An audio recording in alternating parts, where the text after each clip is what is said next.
یہ جو میت کی رونمائی ہے، تو میت چھپانے کی چیز ہے، دکھانے کی چیز نہیں ہے. سیلفیاں میت کے ساتھ بھی سیلفیاں آ رہی ہیں، تو یہ نہ کیا کرو. اور میت کی یادگار تصویریں بھی محفوظ نہ رکھا کرو. سمجھ رہے ہیں؟ بس سب نے جانا ہے، آج وہ گئے ہیں کل ہم جائیں گے. اور یہ سوچ لیا کرو کہ اگر ہم نے نہیں دیکھا تو کیا ہوا، نہیں دیکھا تو کیا ہوا، کل ہم بھی لیٹے ہوئے ہوں گے. یہ تو سب جا رہے ہیں.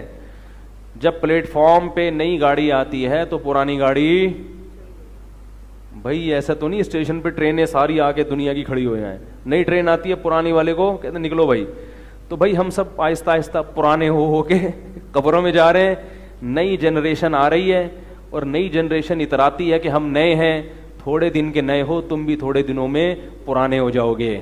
زیادہ فنٹر بننے کی کوشش بولو بھائی مت کرو. یہ نئی جنریشن نا ٹین ایج ہے ابھی تو ہم، اور خواتین کا تو عمر ہی نہیں بڑھتی نہیں ہے.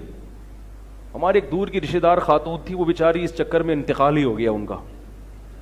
وہ 35 سال سے 35 سال پہ آ کے رک گئی تھیں. ہم نے بچپن میں ان کو دیکھا تھا 35 سال کی تھیں، تو اب ہم بڑے ہو گئے، وہ ابھی تک 35 سال کی تھیں.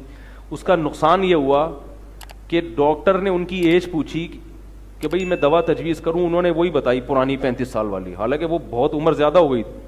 اب دوا اس حساب سے دی اس نے، نوجوانوں کے حساب سے. انتقال ہو گیا. انتقال برداشت ہے مگر جو ہے نا عمر زیادہ نہ ہو. وہ چاہتی ہیں بریک لگ جائے بس یہاں پہ آ کے. ڈاکٹر نے پوچھا نا کتنی ایج ہے، ہمیں پتا تھا ایج زیادہ، انہوں نے کیا بتایا 35 یا 36، ابھی پورے مجھے الفاظ یاد نہیں ہیں. تو وہ بیچارے نے اسی حساب سے ٹیکا لگایا ہوگا یا پتہ نہیں کوئی ٹیبلٹ دی ہوگی 35 سال کے حساب سے. وہ افورڈ نہیں کر پائیں یا کیا ہوا، بی پی ہائی ہوا.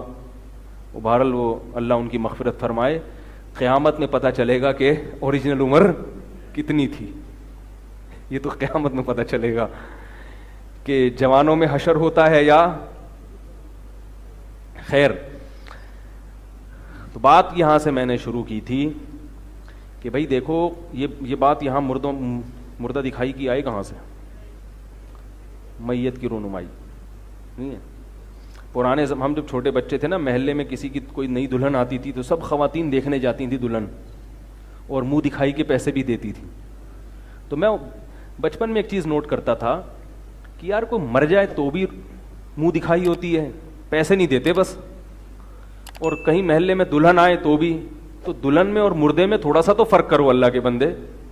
ہمارے ہاں میت میں اور خوشیوں میں کوئی فرق ہی نہیں ہے. میت میں بھی دے گئے، شادی میں بھی دے گئے. میت میں بھی دے گئے اور شادیوں میں بھی دے گئے. میت میں بھی قرب بریانی، شادی میں بھی قرب بریانی. میت میں بھی منہ دکھائی اور شادی میں بھی کیا ہو رہی ہے، دلہن کی رونمائی ہو رہی ہے، منہ دکھائی ہو رہی ہے. خواتین جا جا کے پیسے دے رہی ہیں. وہ رونمائی پہ ایک یاد آیا، ایک قاضی صاحب نے کسی خاتون کا نکاح پڑھایا کسی بندے سے. تو پہلے سے فیس طے نہیں ہوئی تھی. تو قاضی صاحب نے دولہا سے کہا میری فیس. دولہا نے کہا کہ جتنی خوبصورت میری دلہن ہے نا اس حساب سے میں آپ کو پیسے دوں گا. وہ قاضی صاحب بڑے خوش ہوئے کہ دلہن تو خوبصورت ہی ہوتی ہے، تو ہو گیا بھائی ٹھیک ٹھاک پیسے ملیں گے. تو انہوں نے ذرا سا گھونگھٹ اٹھا کے دیکھا، ہاں دولہا نے نا ان کو 100 روپے پکڑا دیے. تو اس نے کہا بھائی یہ 100 روپے تو فیس نہیں ہوتی. اس نے کہا بھائی جتنی خوبصورت دلہن ہے اس حساب سے ہوگی. تو یہ سمجھے کہ بھائی اب پیسے تو زیادہ بنتے ہیں. جب دلہن پہ نظر پڑی تو 50 روپے انہوں نے واپس کر دیے. 50 روپے واپس کر دیے. خیر یہ چٹکلا تھا، تھوڑا سا آپ کو خوش